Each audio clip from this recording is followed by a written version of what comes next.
السلام علیکم ورحمۃ اللہ وبرکاتہ۔ الحمدللہ وحدہ والصلاۃ والسلام علی من لا نبی بعد۔ ہمارے نظام تعلیم میں ایک سسٹم چلتا ہے۔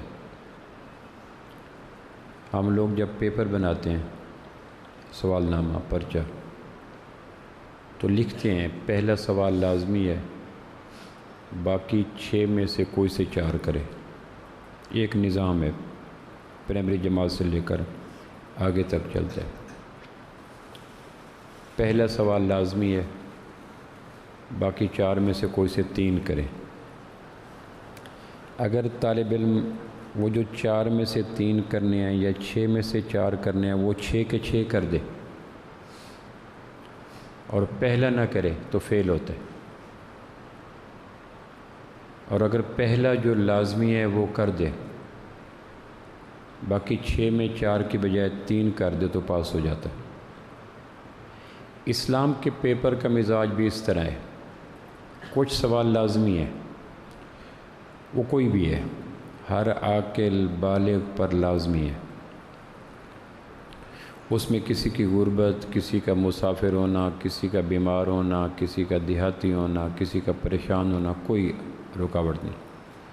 جس طرح طالب علم ہر قسم کے ہوتے ہیں، دیہاتی ہوتے ہیں، شہری ہوتے ہیں، غریب ہوتے ہیں، پیپر ایک ہے، پہلا سوال لازمی ہے، باقی 6 میں سے کوئی سے 4 کریں۔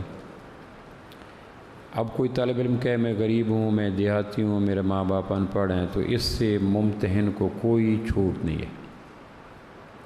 بچہ پیپر میں لکھتا رہے میری مجبوری یہ ہے، تو وہ کہا جائے گا پہلا سوال لازمی ہے۔ اسلام کی تعلیمات میں کچھ سوال لازمی ہیں، باقی آپشنل ہیں، اس میں کچھ کرو کچھ نہ کرو۔ مثلا فرض حج لازم ہے، باقی نفلی عمرے کرو نہ کرو، آپشنل ہے۔ جس پہ زکوٰۃ فرض ہے، فرض زکوٰۃ لازم، باقی انفاق صدقات وہ آپشنل ہیں، کرو نہ کرو۔ فرض نماز لازم ہے، باقی چاشت، اشراق، اوابین، نفل، تہجد آپشنل ہیں، کرو نہ کرو۔ قرآن پڑھنا لازم ہے، باقی اوراد وظائف آپشنل ہیں، کرو یا نہ کرو۔ اس طرح ایک سوال جو انتہائی لازم ہے، جس کی طرف ہم عجم کے لوگ بہت کم توجہ دیتے ہیں، اور وہ کمپلسری ہے، اس کے بغیر باقی سارے حل شدہ سوال کے باوجود آدمی فیل ہے۔ جیسے لکھا 6 میں سے 4 کریں، تو 4 کے بجائے 6 میں 6 کر دیا، لیکن پہلا لازمی سوال نہیں کیا، تو 6 کے 6 کرنے کے باوجود فیل ہے۔ بالکل اس طرح اسلام کی تعلیمات میں کچھ سوال اتنے لازم ہیں، ناگزیر ہیں کہ وہ کمپلسری ہیں، اگر اس میں سے گڑبڑ ہوگی تو فیل ہے۔ اس میں ایک سوال ہے رزق حلال، یہ لازم ہے، اگر یہ نہیں ہے تو حج کیا، عمرہ کیا، نماز کیا، زکوٰۃ کیا، تسبیح کیا، تلاوت کیا، صدقہ کیا، تبلیغ کیا، جہاد کیا، کراس ہے۔ ہزار ہاں کرنے کے باوجود اگر یہ سوال میں فیل ہے تو فیل ہے۔ رزق حلال، امی عائشہ رضی اللہ کا ایک قول امام غزالی نے احیاء العلوم کی 2 جلد میں کسب کے باب میں لکھا ہے، ایک قول لکھا ہے حضرت امی عائشہ رضی اللہ عنہ، بڑا خوبصورت قول ہے۔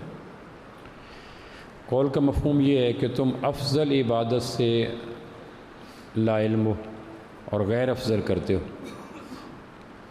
پھر خود فرمایا افضل عبادت کیا ہے؟ رزق حلال کی فکر کرنا، رزق حرام سے بچنا، یہ افضل ترین عبادت ہے۔ کوئی شخص اگر اس کمپلسری سوال میں مار کھا گیا تو باقی جتنے بھی سوال ہیں وہ کرتا رہے، پھر بھی فیل ہے۔ اور اگلی بات یہ ہے کہ ہمارے ہاں ایک رزق حلال کا محدود تصور ہے کہ پیٹ میں رزق حلال ڈالنا، حالانکہ شریعت کی نظر میں جسم کے ہر عضو کا رزق حلال ہے۔ آنکھ کا رزق حلال ہے، کان کا، زبان کا رزق حلال ہے، سوچوں کا، جذبوں کا رزق حلال ہے، بولنے کا۔ ایک آدمی باقی سارے رزق حرام کماتا ہے تو وہ تنہا کھانے کے رزق حلال پابندی نہیں کر سکتا۔ جس نے کھانے کے رزق حلال کی فہرست دی ہے، اسی نے دیکھنے کے رزق حلال کی فہرست دی ہے، اسی نے سننے کے رزق حلال کی فہرست دی ہے، اسی نے بولنے کے رزق حلال کی فہرست دی ہے۔ ہمارے ہاں رزق حلال صرف کھانے پینے کے ساتھ تعلق رکھتا ہے۔ ایک غلطی یہ ہے، رزق حلال اور حرام کی فہرست جسم کے تمام اعضاء کے ساتھ ہے۔ یہ نہیں سوچنا، یہ نہیں بولنا، یہ نہیں دیکھنا، یہ نہیں سننا، یہ نہیں پکڑنا، یہاں نہیں جانا، یہ بھی رزق حرام کے ذیل میں آتا ہے، جس طرح یہ نہیں کھانا، یہ نہیں پینا رزق حرام کے ذیل میں آتا ہے۔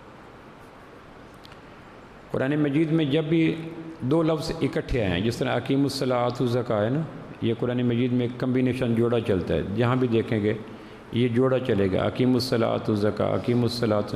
اس طرح رزق حلال کے بارے میں دو لفظ اکٹھے آتے ہیں، یا ایھا الذین آمنوا کلوا مما فی الارض حلالا طیبا، یہ حلال اور طیب کا کپل چلتا ہے۔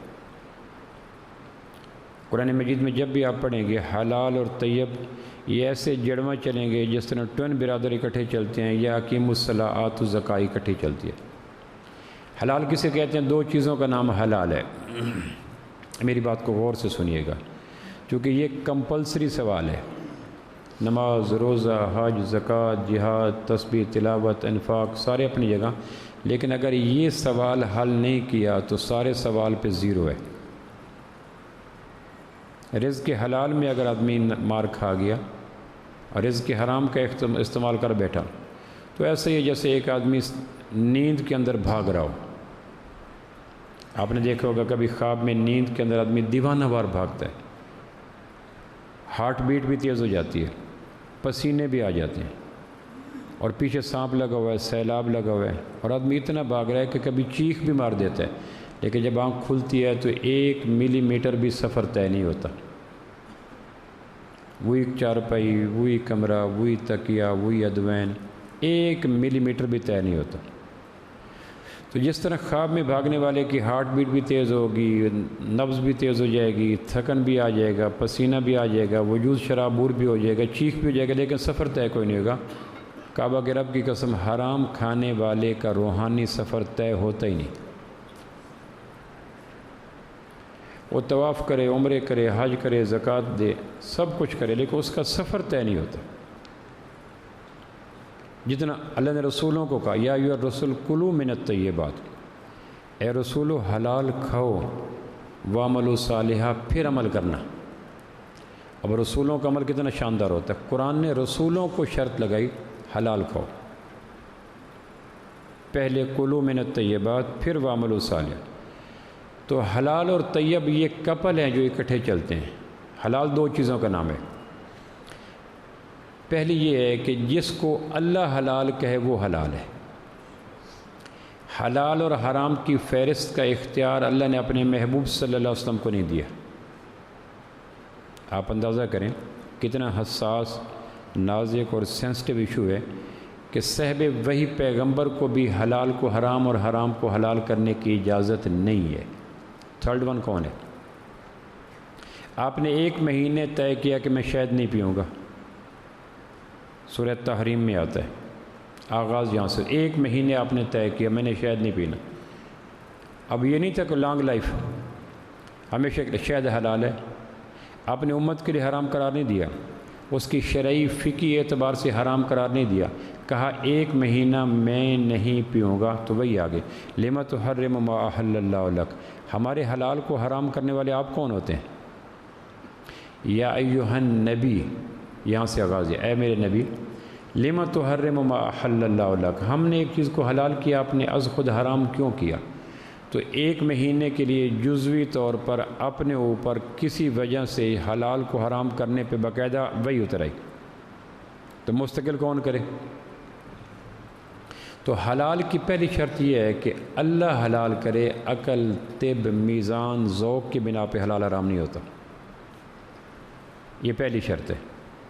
کون سے رشتے حلال ہیں، کون سے پھل حلال ہیں، کون سے گوشت حلال ہے، کون سا مشروب حلال ہے، اس کا تعین اللہ کرے گا، عقل، فکر، طب، سائنس، میڈیکل نہیں کرے گی۔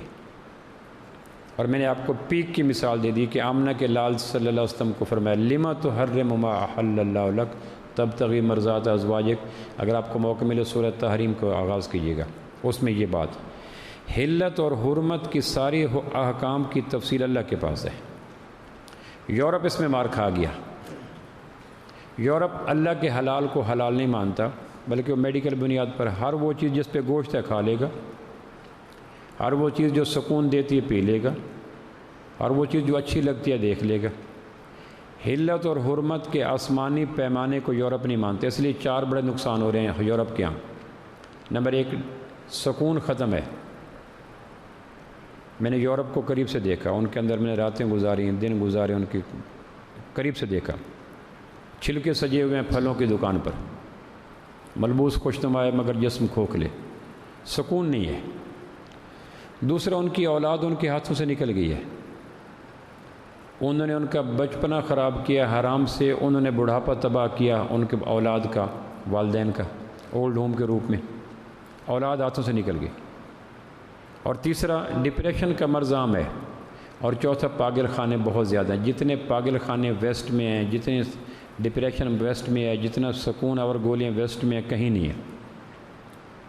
اور اس کا سبب حرام، حرام کی تاثیر ہے بے چین رکھتے ہیں، حرام کی تاثیر ہے برکت چھین لیتے ہیں، حرام کی تاثیر ہے پیٹ کی بھوک آنکھوں پہ لاتے ہیں، حرام کی تاثیر ہے اولاد سے اطاعت نکال لیتے ہیں۔ یہ حرام کی تاثیر ہے، اس میں شامل ہے۔ یورپ اس میں مار کھا گیا۔ آپ جاپان چلے جائیں، 50 کلومیٹر تک آپ کو رزق حلال نہیں ملے گا۔ کھانے کے لیے آپ جائیں تو پریشان ہو جائیں گے۔ ابلے ہوئے چاول کھا رہے ہیں، سبزیاں کھا رہے ہیں، سیلڈ کھا رہے ہیں، حلال فوڈ نہیں ملتی۔ رشیا میں چلے جائیں، چائنا میں چلے جائیں، جو بچے پڑھنے کے لیے جاتے ہیں ان کو یہی پریشانی ہوتی ہے، کیا کریں گی، حلال فوڈ نہیں ملتی۔ یورپ نے یہ پہلی گڑبڑ کی کہ اللہ کے حلال کو حلال قرار نہیں دیا، اس لیے مارے گئے۔ دوسرے حلال کے لیے شرط یہ ہے کہ اس حلال کو حلال طریقے پہ حاصل کیا جائے۔ حلال کی دوسری شرط یہ ہے کہ بکری حلال ہے اگر چوری سے کھا لی، آم حلال ہے اگر رشوت سے لے لیے، گوشت حلال ہے مرغی کا اگر دھوکے سے لے لیا۔ تو حلال کی دوسری شرط یہ ہے کہ اس حلال کو حلال طریقے سے لیا جائے۔ اس میں ہم مار کھا گئے۔ ہمارے ہاں حرام کو حلال نہیں کرتے، لیکن حلال کو حرام طریقے سے لیتے ہیں۔ ہمارا تاجر، ہمارا کاشتکار، ہمارا ملازم، ہمارا حکمران، ہمارا کوئی بھی 90% حلال کھاتا ہے حرام طریقے سے حاصل کر کے۔ میں نے آپ کو ایک مثال سنائی تھی، میرے برادری کا ایک پٹواری تھا، تو مجھے ایک دن کہنے لگا میں نے زندگی میں کبھی حرام نہیں کھایا۔ تو مجھے بڑی خوشگوار حیرت ہوئی، مجھے فخر ہوا کہ میں ایسے قبیلے سے تعلق رکھتا ہوں جس کا ایک آدمی پٹوار میں عمر گزارے اور حلفاً کہے کہ میں نے کبھی حرام نہیں کھایا۔ کہا مجھے اللہ کی قسم میں نے کبھی حرام نہیں کھایا۔ جب میرا تعجب بڑھا تو اس نے کہا میں جب بھی زمینداروں کے پاس گیا ہوں، کاشتکاروں کے پاس گیا ہوں، میں نے ان کو کہا کتا نہ پکانا، مرغا پکانا، اب یہ حلال حرام ہے۔ شراب نہ دینا، دودھ دینا، یہ حلال حرام ہے۔ یعنی اس کے نزدیک میں نے کبھی بکرے کے علاوہ، مرغے کے علاوہ، دودھ کے علاوہ، پھلوں کے علاوہ میں نے کبھی حرام کھایا ہی نہیں۔ اب یہ دوسرا حرام ہے جو ہمارے اندر ہے، اور یہ رگ رگ میں سرایت کر چکا ہے۔ ملازم ہے تو اس میں، تاجر ہے تو اس میں، کاشتکار۔ آپ کسی ٹول پلازے پہ چلے جائیں، گاڑی روکیں 1000 دیں باقی 900 لیں، تو واپسی پہ جا گنے کے سارے پھٹے ہوں گے ٹول پلازے پہ۔ آپ کسی مزدور کو دہاڑی پہ لگا دیں اور کیمرہ لگا دیں، آپ دیکھیں گے تو سارا دن اس نے حرام کام کیا ہوگا۔ آپ دیہاتوں میں چلے جائیں، آپ شہروں میں چلے جائیں، تاجروں میں حرام، کاشتکاروں میں حرام، ملازمین میں حرام، حرام ہی حرام۔ یہ نقصان ہے۔ اس لیے ہمارے ہاں بھی عکس پڑ رہا ہے یورپ کا کہ اولاد نافرمان ہو رہی ہے، ڈپریشن بڑھتی چلی جا رہی ہے، سلیپنگ پلز عام ہو رہی ہیں، فریجیں میڈیکل سٹور بنی پڑی ہیں، ہر آدمی دوسرے سے متنفر ہے، اور خودکشی کی راہیں، طلاقوں کی ریشو حرام عام ہوگی۔ حرام کمانے کے لیے ضروری ہے کہ کسی کو دھوکہ دیا جائے، اور ناممکن ہے کہ اس کے کنبے کو دھوکہ دیں اور وہ آپ کے دل و دماغ میں سکون ڈالے، یہ ہو نہیں سکتا۔ آدمی رزق حرام کو نہیں کھاتا، رزق حرام آدمی کو کھا جاتا ہے۔ رزق حرام والوں کا بڑھاپا دیکھیں، اس کا گھر دیکھ، آدمی رزق حرام کو نہیں کھاتا، رزق حرام آدمی کو کھا جاتا ہے۔ اس کی صحت، اس کا سکون، اس کا قرار، اس کا گھر، اس کا سرمایہ، سارا کئی گنا رزق حرام لیوا لیتا ہے۔ ہمارے ہاں کچھ محکمے مشہور ہیں کہ یہ حرام کھاتے ہیں، حالانکہ حرام حلال کا تعلق ہر آدمی کے ساتھ ہے۔ جس کی جو حلال کے ذریعہ اس میں رہے، تو یہ پہلی شرط ہے۔ رزق حلال کہتے ہیں دو چیزوں کو، جس کو اللہ نے حلال کہا اس کو استعمال کرنا، اور جس طریقے پہ اس کو لینا ہے اس طریقے پہ لینا، یہ حلال ہے۔ ان دونوں میں گڑبڑ رزق حرام کر دیتی ہے۔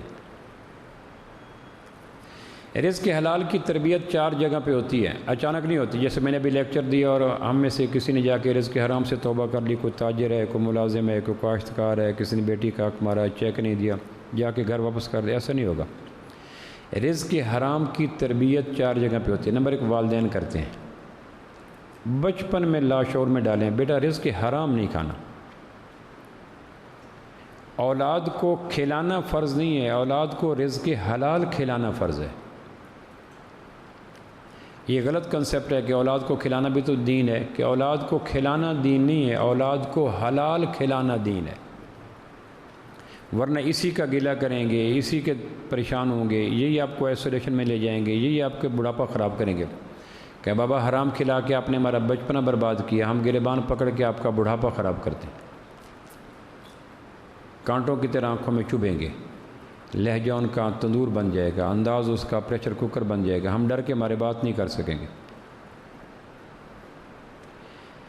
گھر کے والدین کے فرائض میں شامل ہے کہ بچوں کو رزق حلال کی تربیت دیں کہ بیٹا بھوک 100 گنا بہتر ہے رزق حرام کے مرغن کھانوں کی نسبت۔ زبان پہ کتنی دیر لقمہ رہتا ہے، ذائقے کا تعلق تو زبان کے ساتھ ہے، جو ہی زبان سے آگے غذا کی نالی میں پیٹ میں گیا کوئی پتہ نہیں اس کو۔ تو گھر کے والدین اس کے انگ انگ میں، لاشعور میں، تربیت کے دنوں میں، کوچنگ کے دنوں میں سلاتے ہوئے کھلاتے ہوئے یہ بات ڈالیں رزق حلال، رزق حلال، رزق حلال میں برکت ہوتی ہے۔ برکت کا کون سا انگریزی ہے ہی کوئی نہیں۔ آپ کسی انگریز سے پوچھیں برکت کا انگریزی لفظ بتائیں، کوئی نہیں۔ برکت ایک اسلامی ٹرمنالوجی ہے۔ برکت کہتے ہیں چیز مقدار میں تھوڑی اور استعمال میں بڑھ جائے۔ وہ جو کچہریوں پہ لگنا ہے، وہ جو بیماریوں پہ لگنا ہے، وہ جو بیٹی کے نکاح کے بعد طلاقوں پہ لگنا ہے، وہ جو ٹینشن پہ لگنا ہے، وہ جو اسراف پہ لگنا ہے، رزق حلال کا پہلا وصف یہ ہے کہ رزق حلال برکت کی وجہ سے اس کا مال ضائع نہیں ہوتا۔ بکری سال میں کتنے بچے دیتی ہے اور کتیا سال میں کتنے بچے دیتی ہے؟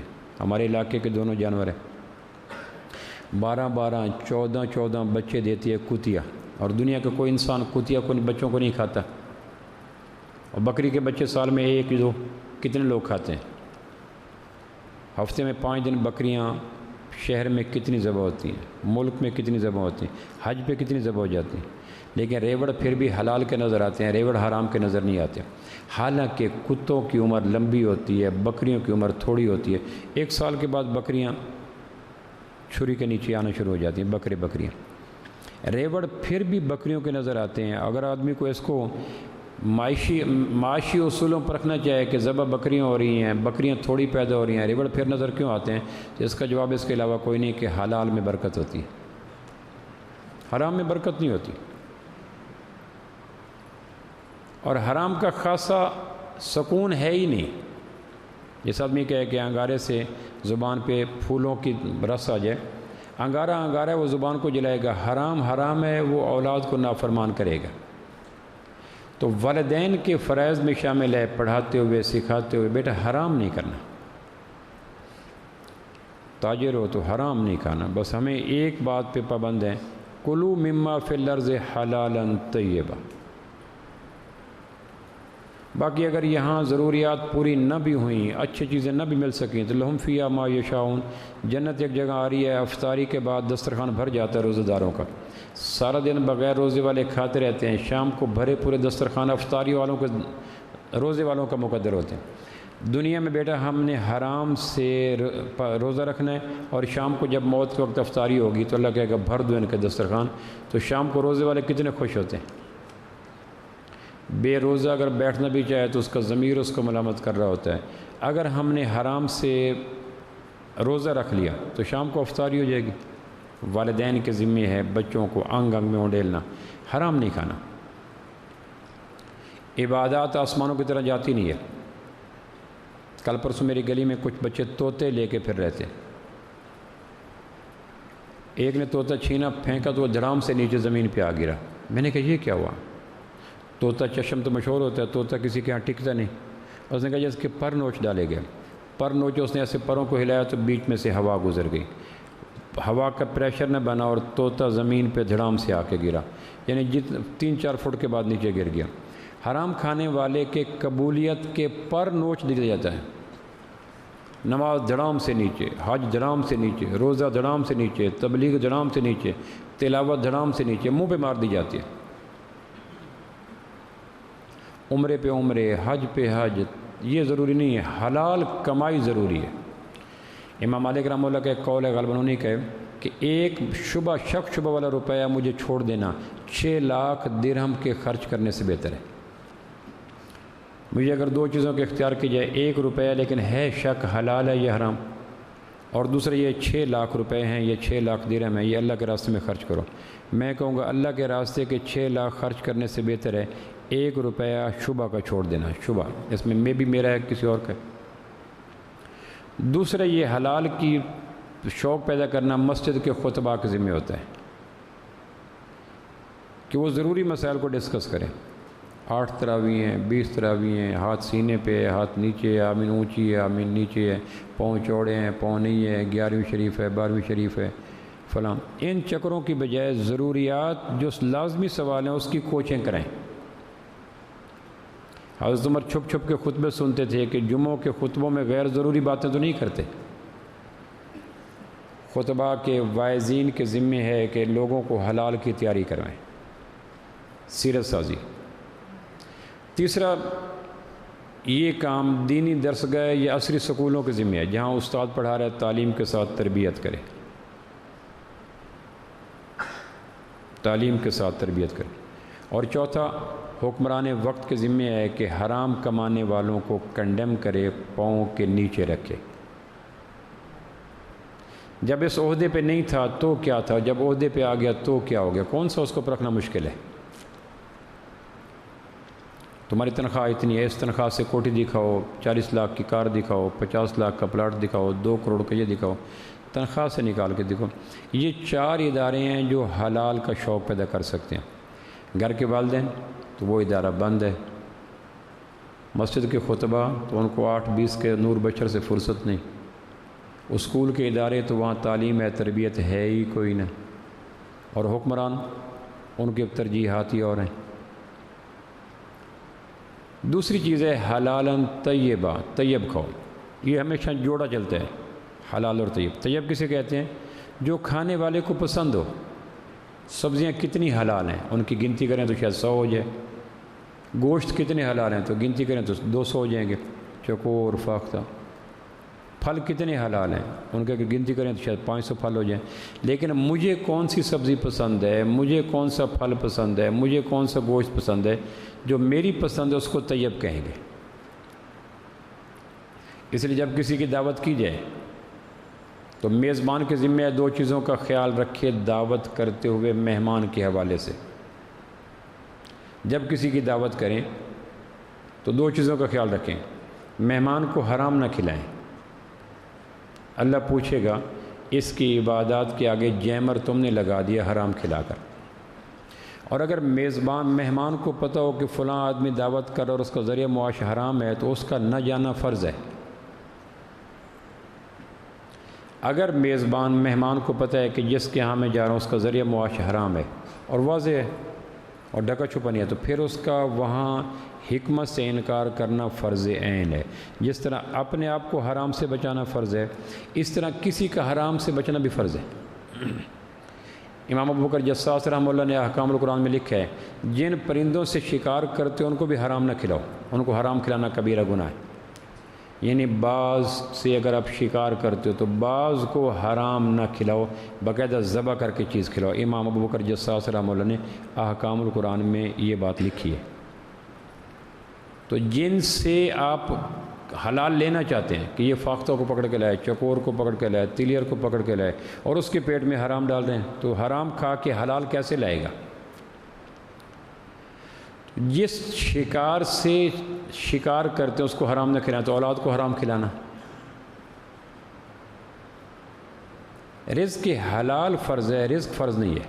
اور ایک اور نازک سی بات کہہ دوں، مشکل ہے، شاید یہ ہضم بھی نہ ہو سکے، لیکن میں اس کو کہہ دیتا ہوں۔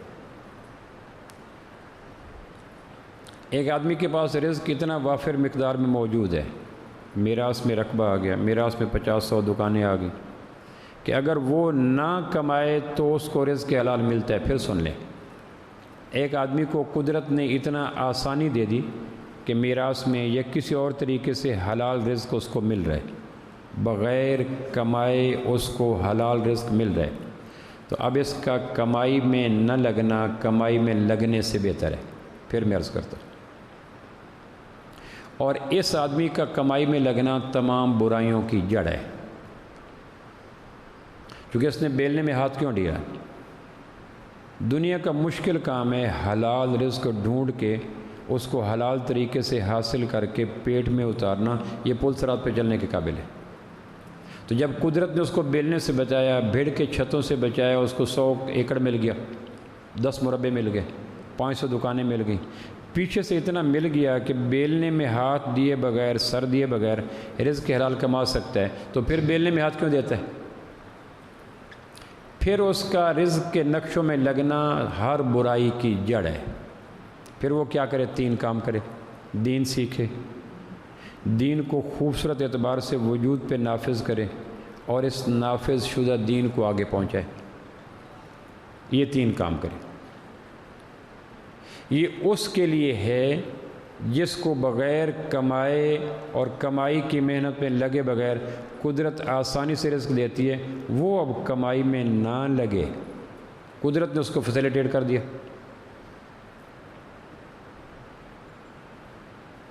تو طیب یہ کہتے ہیں کہ جو چیز مجھے پسند ہو، تو میزبان کے ذمہ ہے کہ اگر کسی کو دعوت کر رہا ہے تو پہلے حلال شور کرے، اگر حلال ہے تو دعوت کرے، نہیں ہے تو نہ کرے۔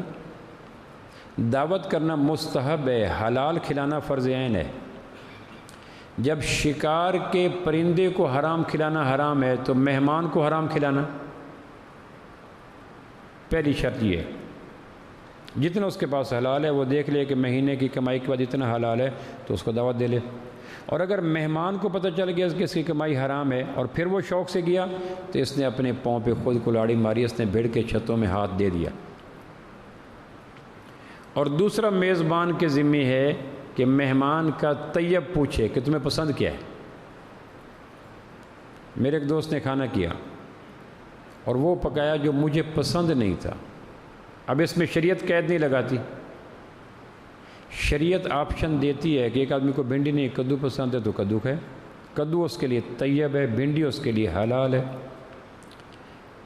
بریلر حلال ہے، اس کے لیے طیب نہیں ہے۔ ایک آدمی کے لیے بریلر طیب بھی ہے، حلال بھی ہے۔ اس نے کھانا پکا دیا، کھانے میں رکھا وہ جو حلال تھا لیکن میرے لیے طیب نہیں تھا۔ اب طیب کی اجازت خود تقدیر کا اور حلال حرام کا بیان کرنے والا دیتا ہے، کلوا مما فی الارض حلالا طیبا۔ وہ نہیں کہہ رہا کہ ہر حلال کو کھاؤ شارک پہ ہاتھ رکھ کے، وہ کہہ رہا تمہیں حلال کے میں نے سبزیاں دیں، پھل دیے، پھول دیے، گوشت دیے، تمہیں جو مزاج پہ فٹ ہے، جو طبی اعتبار سے فٹ ہے وہ لے لو۔ کبھی طیب طبی اعتبار سے مناسب نہیں ہوتا، کبھی طیب مزاج کے اعتبار سے مناسب نہیں ہوتا، کبھی طیب ذوق کے اعتبار تو طیب کا انتخاب اللہ نے دیا، تو اس نے وہ پکا دیا جو اس کو پسند تھا۔ میں نے جب ایک لقمہ لیا تو مجھے دیکھتے ہی میرا وہ نہ بنا مزاج، میں نے لسی کے ساتھ روٹی کھا لی، وہ نادم ہوا۔ مجھے کہیں جی میرے سے غلطی ہوئی۔ میں نے کہا غلطی کیا ہوئی؟ کہیں جی میں نے یہ پکا دیا۔ میں نے کہا غلطی یہ نہیں ہوئی، غلطی یہ ہوئی کہ آپ کو مہمان سے پوچھنا چاہیے تھا کہ آپ نے دعوت کا اوکے کر دیا ہے، اب فرمائیں کہ پکائیں کیا؟ تو مہمان جب دعوت کا ہاں کر چکا تھا تو پکانے کی فہرست بھی دے دیتا کہ جی یہ نہ پکانا، یہ طبی اعتبار سے، طیب کے اعتبار سے، ذوق کے اعتبار سے میں کھا نہیں سکوں گا۔ آپ نے وہ پکایا جو آپ کو پسند تھا، تو آپ مہمان بھی تھے، میزبان بھی تھے، کھاؤ آرام سے۔ آپ نے اپنے ذوق کا خیال رکھا نا۔ تو طیب یہ ہے کہ مزاج کو اچھا لگے. تو ہمارے ہاں حلال کمائی کا اہتمام کرنے والے تھوڑے ہیں. اوراد، وظائف، عمرے، طواف، تسبیح، فلاں. یہ فائدہ تب ہوگا جب حلال ہوگا. تو حدیث پاک میں آتا ہے ایک آدمی لمبا سفر طے کرتا ہے جس سے گمان گزرتا ہے کہ یہ حج کا ہے. پیدل آتا ہے، گرد و بال، پھٹوے لباس، اور ہاتھ اونچے کر کہتا ہے یا ربنا یا ربنا. آگے آتا ہے کھانا حرام، پینا حرام، لباس حرام. بخاری کی روایت ہے. تو تیرا یہ آنا سفر کیسے قبول ہو؟ اگر یہاں میرے لباس پہ خون لگ جائے اور جن فقہا کے نزدیک انسان کا خون حرام ہے تو وہ لباس بدلنا پڑے گا، نماز دہرانی پڑے گی.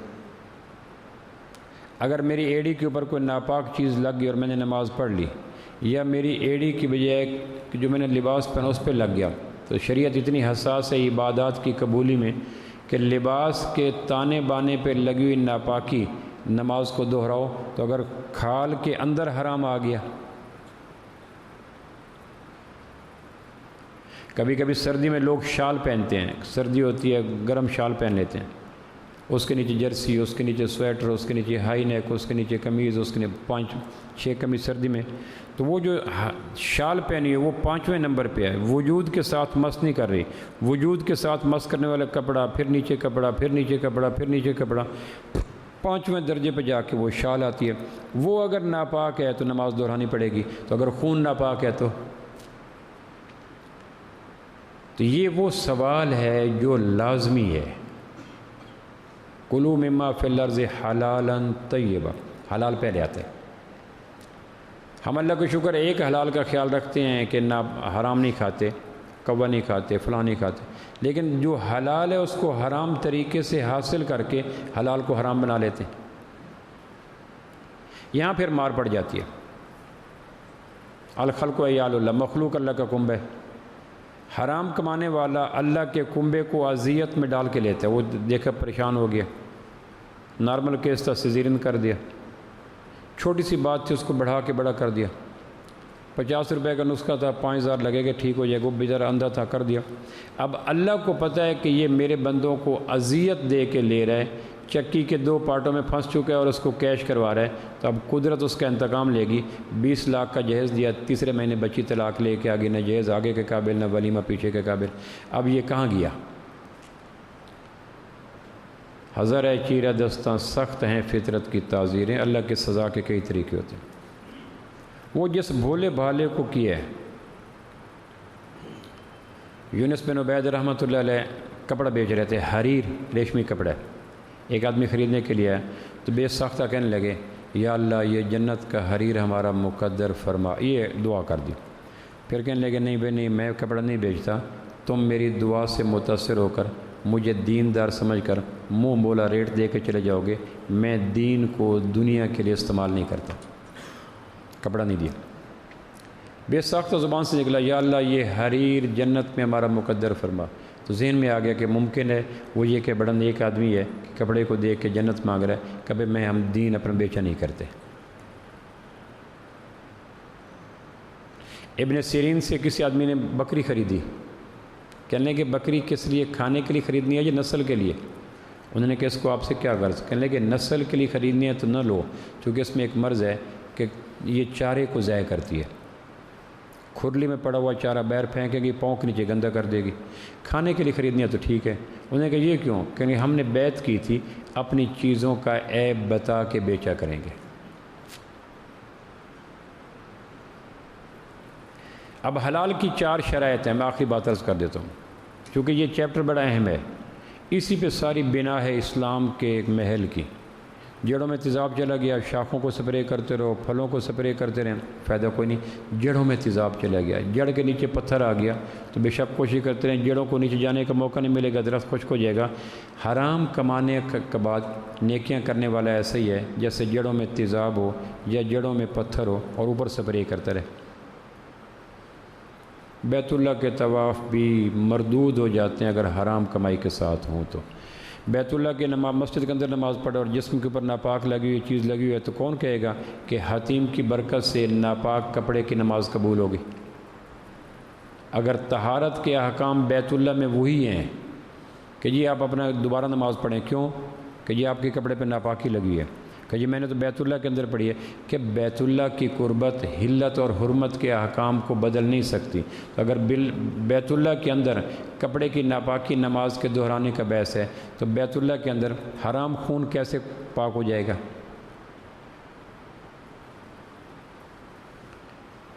عمر بن عبدالعزیز رحمۃ اللہ علیہ وفات کے وقت رونے لگے تو کہنے کیا بیٹوں نے کہا کیا ہوا؟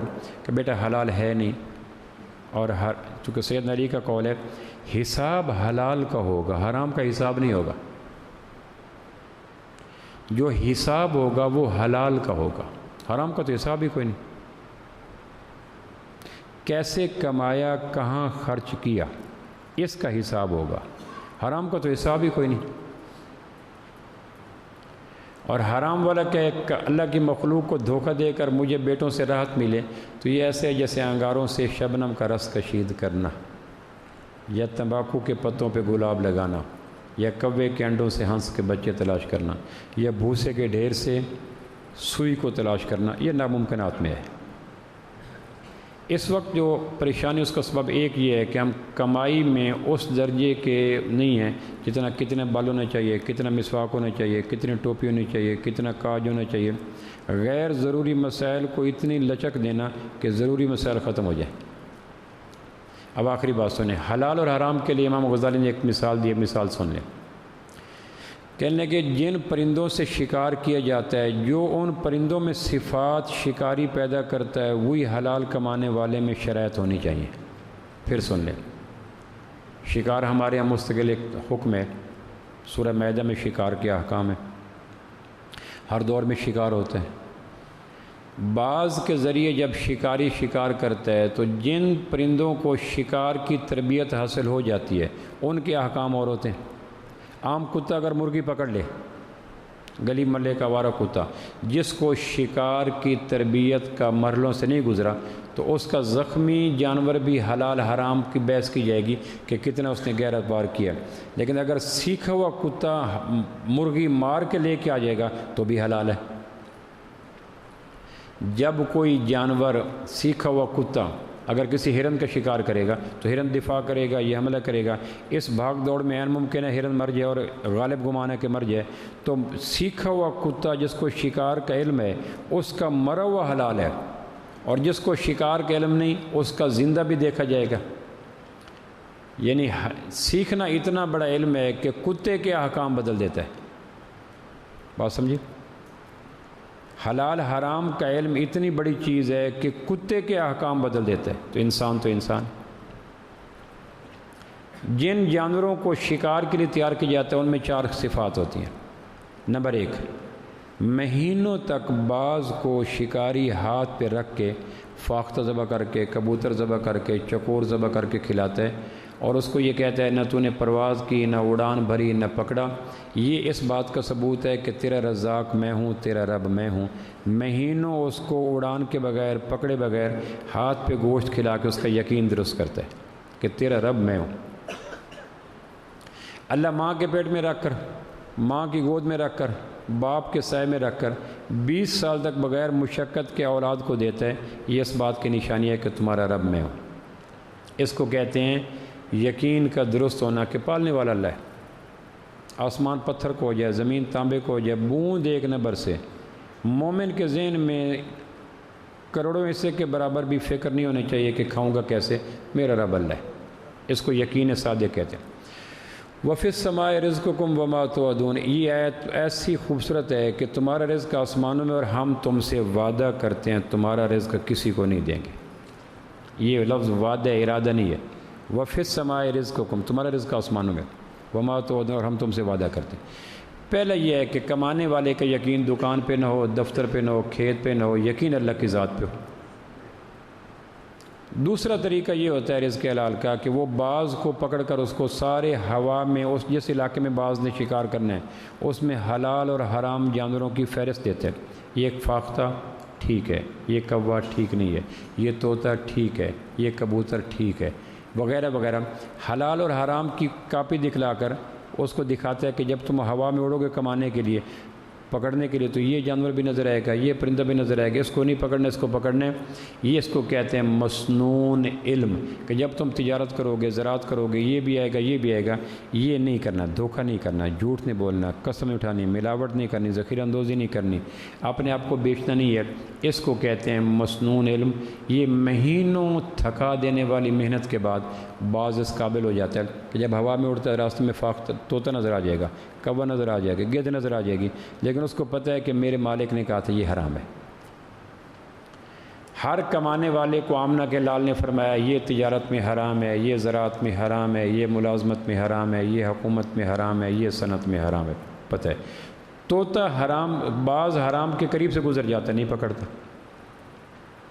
اور حلال کی تلاش میں دور تک چلا جاتا ہے کہ حلال پکڑنے۔ اس کو کہتے ہیں کہ ہر پکڑنے والے کو، رزق کمانے والے کو اللہ کے محبوب صلی اللہ علیہ وسلم کے طریقوں کا علم ہونا چاہیے۔ مرغی حلال ہے، پیٹ میں چھری مار دو تو حرام ہو جائے گی، وجہ کیا ہے؟ پکڑا حلال لیکن طریقے میں گڑبڑ کر گیا تو حرام ہوگی۔ تجارت حلال ہے لیکن گڑبڑ کر گیا تو حرام ہو جائے گی۔ تیسرا، جب وہ سکھا رہا ہوتا تو اس کو کہتا ہے کہ تم نے اس وقت جانا ہے جب میں کہوں گا، خود نہیں جانا۔ جس پرندے کو پکڑنا ہے باز نے، وہ دیوار پہ بیٹھا ہے، گھر کے درخت پہ بیٹھا ہے، باز نہیں اڑے گا۔ اپنی خواہش کے مطابق نہیں جانا، میرے حکم کے تابع جانا ہے۔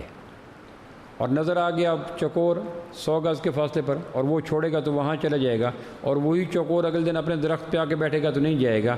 اگر خود اڑ کے چلا جائے تو یہ شکاری ابھی شکار کے قابل نہیں ہے، چونکہ اس پہ ذاتی خواہش غالب ہے مالک کے اطاعت کی نسبت۔ جب مالک کہے گا تو چلا جائے۔ تیسرا یہ ہے کہ رزق تجارت زراعت اس لیے کرے کہ خدمت حلق نہ ہو، خدمت خلق ہو۔ سبزی کی دکان کیوں کھولی ہے، پھلوں کی دکان کیوں کھولی ہے، کریانے کی دکان کیوں کھولی ہے؟ تاکہ لوگوں کو دکانوں میں بازاروں میں جا کے مشقت ہوگی، میں نے ساری چیزیں اکٹھی کر دی تاکہ آسانی ہو جائے۔ یہ جذبہ خدمت خلق کا ہو، خدمت حلق کا نہ ہو۔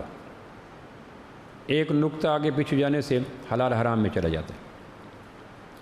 اگر بعض خود مالک کے کہے بغیر اڑ کے چلا گیا اور کسی پرندے کو پکڑ کے لے کے آ گیا تو اس کا شکار حرام ہے، کیونکہ اس پہ مالک کی اطاعت غالب نہیں ہے، اپنے پیٹ کا جذبہ غالب ہے۔ اور چوتھی چیز، جب بعض اڑ جائے اور بعض کو اڑایا جاتا ہے بھوک کے عالم میں، کیونکہ بھرے پیٹ کے ساتھ وہ جائے گا نہیں۔ اڑ کے چلا گیا، بلندی میں گیا، اس میں کوئی تلیر جا رہا ہے، کوئی چکور جا رہا ہے، کوئی فاختہ جا رہا ہے، کوئی جنگلی کبوتر جا رہا ہے، اور اس نے اس کو دکھا دیا وہ، اب وہ چلا گیا 15 منٹ 10 منٹ 20 منٹ کے بعد اس کے قریب جا پہنچا، 100 گز تھا تو وصل اس نے ماری مالک نے۔ اگر مالک کی وصل پہ واپس نہ آئے تو شکار حرام ہے، اور اگر وصل پہ واپس آ جائے تو شکار حلال ہے۔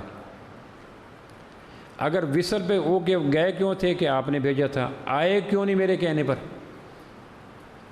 اگر گئے میرے کہنے پر تھا تو آنا بھی تو میرے کہنے پر تھا۔ تمہیں یہ ہو گیا کہ وہ چکور 10 گز کے فاصلے پہ آیا تو مقصود چکور تھا یا مقصود میرا حکم تھا؟ اگر وہ وصل پہ واپس نہ آئے تو اس پہ خواہش نفس غالب ہے، مالک کا حکم غالب نہیں ہے۔ اور اگر وصل آ جائے اور واپس مڑے تو مبارک ہو، یہ بعض اس قابل ہے کہ اس کا شکار حلال ہے۔ ادھر دکان پہ بیٹھے اور اذان آ گئی حی علی الصلاۃ تو وصل آ گئی نا۔ تجارت پہ کیوں گئے تھے کہ اللہ نے کہا تھا، تجارت سے کیوں نہیں اٹھے؟ اگر وصل پہ واپس نہیں مڑتا تو یہ تجارت حرام کی ہے، اس لیے کہ اللہ کے حکم پہ گیا، اللہ کے حکم پہ چھوڑا کیوں نہیں؟ کبھی کبھی عین اس وقت کہ جب پنجہ قابو آ جائے، اس لیے کہتے ہیں کہ بعض اگر راستے میں کسی درخت کی شاخ پہ بیٹھ کر چکور کھانا شروع کر دے تو اس کا رزق حرام ہے۔ اس کے ذمہ ہے کہ پورا آ کے مالک کے قدم میں ڈھیر کر کے پیچھے ہٹ جائے کہ میں تو خدمت خلق کے لیے گیا تھا، خدمت حلق کے لیے تو میں گیا ہی نہیں تھا۔ اور اگر 4-6 بوٹیاں کھا لے تو شکار حرام ہے۔ اس کمائی سے زکوٰۃ دو کہ جی نہیں، بیوہ کا حصہ دو کہ نہیں، کہ پھر خدمت حلق ہے، خدمت خلق تو نہیں ہے نا۔ سودا واپس لے لو کہ میں نہیں کرتا۔ تو بڑا نازک مرحلہ ہوتا ہے کہ خدمت خلق ہے یا خدمت حلق ہے۔ وصل پہ واپس آنے والے کا شکار حلال ہے۔ رجال اللہ لا تلہیہم تجارت ولا بیع عن ذکر اللہ۔ نماز کے وقت میٹنگ ہو رہی ہے، نماز کے وقت کسٹمر آ گئے، نماز کے وقت تھکن آ گئی، اب وصل پہ آنے والا تاجر حلال کما رہا ہے، اور وصل پہ نہ آنے والا اس پہ خدمت حلق غالب ہے، خدمت خلق غالب نہیں ہے۔ یہ 4 چیزیں میں پھر اس کو سم اپ کر دیتا ہوں۔ اللہ کا یقین ہو، آمنہ کے لال کے طریقے ہوں، جذبہ خدمت خلق کا ہو، اور چوتھا ادنا سے اعلیٰ کی طرف آ جائے، وصل پہ پلے کرے، بغیر وصل کے نہ کرے، تو پھر تو رزق حلال ہے، ورنہ رزق حلال ہے یعنی عبادت ہے، کہنے سے کام نہیں چلے گا۔ اللہ عمل کی توفیق۔